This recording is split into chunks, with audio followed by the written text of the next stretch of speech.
राम राम दोस्तों। आज सबसे पहले आप सबको हनुमान जयंती की बहुत सारी शुभकामनाएं। आज हनुमान जयंती है तो आज मैं व्रत हूँ। तो आज हम श्री बजरंगबली मारुति नंदन के मंदिर में जाने वाले हैं।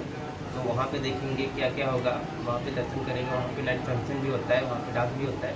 तो इस ब्लॉग में आप सबको आज वही सब देखने को मिलेगा।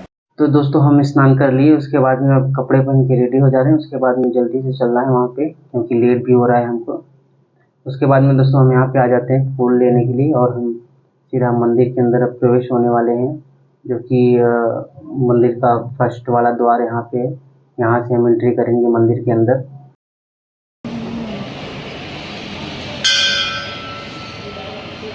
दोस्तों मैं बता दूं कि इससे पहले इतना ज़्यादा सजावट नहीं होती है मंदिर में, क्योंकि शनिवार को भी मैं आता हूँ यहाँ पे, इतना ज़्यादा सजावट नहीं होती। आज हनुमान जयंती है तो इतना ज़्यादा सजावट यहाँ पे देखने को मिल रहा है हमें।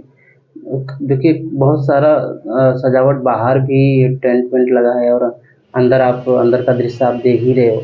ये खम्भे जो हैं इतने अच्छे से सजाए गए हैं, उसके बाद में यहाँ भी सजाए गए हैं। हम थोड़ा पूजा करने के बाद में उसके बाद में लगाते हैं 3 फेरे।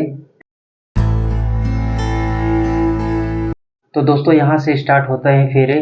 तो ये यहाँ से एंट्री करेंगे फेरे के लिए, और यहाँ से उसके बाद में इस साइड से बाहर निकलेंगे। तो इस तरह से हम 3 फेरे पूरा कर लेते हैं। 3 फेरे पूरा करने के बाद में दोस्तों यहाँ पे पढ़ते हैं हनुमान चालीसा, जो कि यहाँ पे हिंदी में लिखा गया है। हनुमान चालीसा पूरा होने के बाद में हम अगरबत्ती बाहर यहाँ पे रख देते हैं, क्योंकि अंदर अलाउ नहीं है। तो हम लगाते हैं टीका लगाने के बाद में दोस्तों फिर से श्री मारुति नंदन श्री बजरंगबली को मनाने के बाद में अब हम निकलेंगे, मंदिर से निकलेंगे स्टोर के लिए। तो जल्दी से निकलेंगे।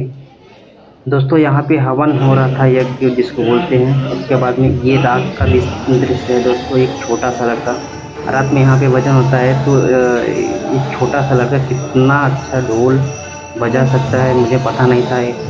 यहाँ पे आके देखा मैं, तो इतना अच्छा ढोल बजा रहा है, और इतना अच्छा गाने के साथ में ढोल बजाना बहुत मुश्किल है इतने छोटे बच्चे के लिए, लेकिन कितना अच्छा बजा रहा है। कीर्तन होने के बाद में दोस्तों अब चालू होने वाला है नाटक, जो कि यहाँ का लोकल लैंग्वेज कोंकणी में है। ये नाटक एक फैमिली के लिए दर्शाया गया था, जिसमें एक बड़ा भाई, छोटा भाई, एक और भाभी और माता जी में दर्शाया गया था, जो कि आगे चल के एक बहुत बड़ा रोल प्ले करता है यहाँ पे। तो थोड़ा समझ में आ रहा था, कहीं नहीं समझ में आ रहा था। जो लेडीज़ का आवाज़ था उसमें समझ नहीं आ रहा, लेकिन जो जेंट्स का आवाज़ है थोड़ा समझ में आ रहा था। दोस्तों यहाँ पे मैं थोड़ा माफ़ी चाहता हूँ कि ये लैंग्वेज थोड़ा कम समझ में आ रहा है मुझे, तो यहाँ पे मैं कुछ आपको बोल नहीं सकता। आगे देखते रहिए। आगे एक डाकू भाई का एंट्री होने वाला है, तो वहाँ पे हम आपको समझाते हैं डिटेल में। तो फिलहाल आगे देखते रहिए। दोस्तों यहाँ पे माता जी पति पत्नी आपस में झगड़ते रहते हैं, तभी एंट्री होता है एक डाकू का, जो कि बहुत बड़ा डाकू होता है। बहुत अच्छा सीन लगता है इनका भी, जो कि इनका एक लैंग्वेज होता है, भकुम कैसे क्या तो बोलते हैं ये। तभी दोस्तों दरवाजे का बेल बजता है, और ये डाकू बोलता है कि संभाल के दरवाज़ा खोलो, पुलिस रहेगी, मेरा पीछा कर रही है पुलिस। ये बोलता है पुलिस, अचानक ऐसा बोल के छिपने लगता है। फिर ये डाकू बोलता है कि मुझे पहले छिपने के लिए जगह दो, उसके बाद में तुम दरवाज़ा खोलो, और पुलिस को बोलना मत, नहीं तो मैं तुमको मार डालूँगा। फिर यहाँ पे ये भाई साहब खुद बोलते हैं डाकू से कि मैं कहाँ छुपी, पहले मुझे बताओ, जो कि इनका खुद का घर होता है। डाकू साहब फिर से बोलते हैं मार डालूंगा। फिर दोनों मिल के छुपने के लिए जगह ढूंढते हैं। फिर बेल बार बजते रहता है, तो ये बोलते हैं कि मेरे घर में छुप जाओ। फिर बाद में मना करते हैं, नहीं। यहाँ पे इनकी माता जी सो रही होती हैं, तो फिर बाद में ये बेल बजते रहता है। तो फिर बाद में बोलते हैं कि मेरे किचन में छुप जाओ। फिर ये किचन में छुप जाते हैं। फिर से बाद में आते हैं, इनको फिर से धमकाते हैं कि पुलिस को बोलना मत, एक भी आकर बोलना मत। फिर अंदर चले जाते हैं किचन में। इनका एक्टिंग बहुत अच्छा लगता है, गोपू बहुत अच्छा लगता है। तो फिर ये छुप जाते हैं। फिर उसके बाद में बेल बजते रहता है, जाके दरवाजे ओपन करते हैं, पुलिस आती है अंदर। पुलिस मारने लगता, क्योंकि दरवाजे जो है बहुत टाइम दे के खोला इन्होंने। इंगा बस, इनका भी एक डायलॉग है इंगा बस। कितना अच्छा लगता है इंगा बस। फिर ये पूछते हैं, कई बार पूछते हैं कि यहाँ पे कोई डाकू या चोर आया है, या ये बताते नहीं है। फिर बाद में ऐसे बहस होती है और ये खूब मार पाते हैं इंगा बस। ये कितना अच्छा डायलॉग होता है इंगा बस।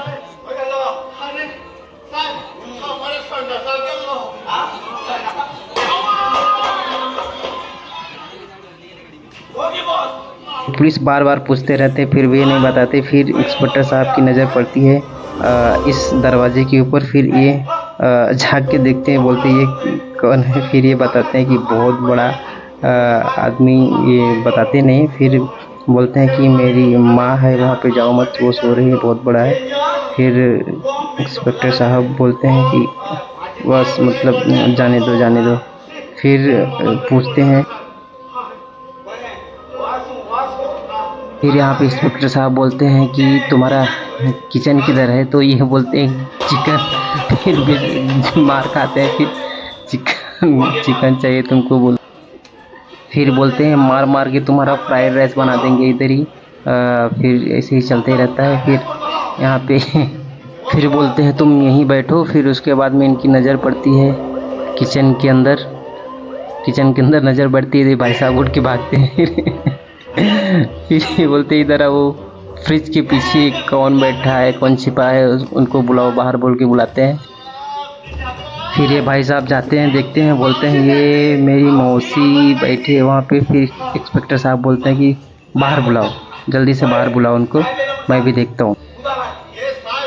फिर ये कुछ तो बोलते हैं कि साहब टाइम डाले, फिर ऐसे कुछ बोलते हैं। फिर इंस्पेक्टर साहब मारने लगते हैं। फिर बोलते हैं इनका बस। उसके बाद में इंस्पेक्टर साहब फिर से बोलते हैं पानी लेके लाने के लिए बोलो बाहर, जल्दी से पानी लेके आए बाहर। उसके बाद में ये बाहर निकलती हैं इनकी मौसी, जो किलर रहते हैं, विलन मतलब कि गुंडा रहते हैं, वो यहाँ पे मौसी का रोल कर रहे हैं। वो धोती वोती पहन के आते। फिर इंस्पेक्टर साहब बोलते इसको साइड में रुको। फिर ये क्या तो बात करते हैं, पता नहीं, समझ नहीं आता मुझे इनका ये वाला लैंग्वेज। अब यहाँ पे होने वाला डांस मस्त एकदम डांस होता है यहाँ पे, मस्त एकदम।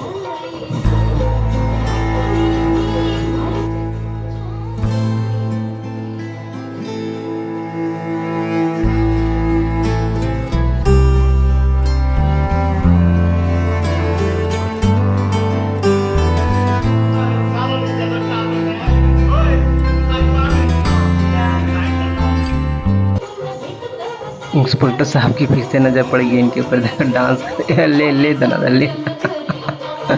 अचानक शुरू हो जाते हैं फिर से इंगा बस। ये गुंडा जो है भागने की कोशिश करता है, फिर से नज़र पड़ जाती है इंस्पेक्टर साहब की। फिर दोनों डांस करने लगते हैं। डांस ख़त्म होने के में क्या होता है कि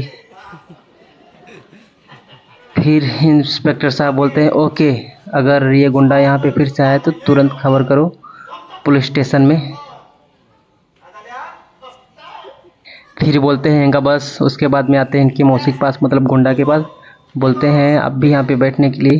फिर ये बोलते हैं कि कंधे पे हाथ मत लगाओ। फिर ये मारने जाते हैं। फिर ये भाई साहब बोलते हैं फिर से ये भाई साहब कुछ बोलते हैं। फिर इंस्पेक्टर साहब फिर से ले दनादर मारने लगते हैं फिर से। उसके बाद में फिर से बोलते हैं इनका बस। कितना अच्छा डायलॉग है इनका बस। उसके बाद में फिर से इंस्पेक्टर साहब बोलते हैं ठीक है मैं आता हूँ। और इन भाई साहब को फिर से बोलते हैं पुलिस को खबर करने के लिए तुरंत बोलते हैं। उसके बाद में फिर आपस में दोनों बात करने लगने लगते हैं। फिर ये भाई साहब, फिर जो डाकू होते हैं वो बोलते हैं बाल बाल बच गया। कि ये भाई साहब आते हैं धीरे धीरे, बोलते हैं मेरा पछवाड़ा लाल कर दिया इसने। फिर ये भाई साहब बोलते हैं कितना अच्छा कपड़ा डाला तुमने, पुलिस को एकदम कंफ्यूज करके रख दिया। फिर ये बोलते हैं कि रखना पड़ता है ये कपड़े।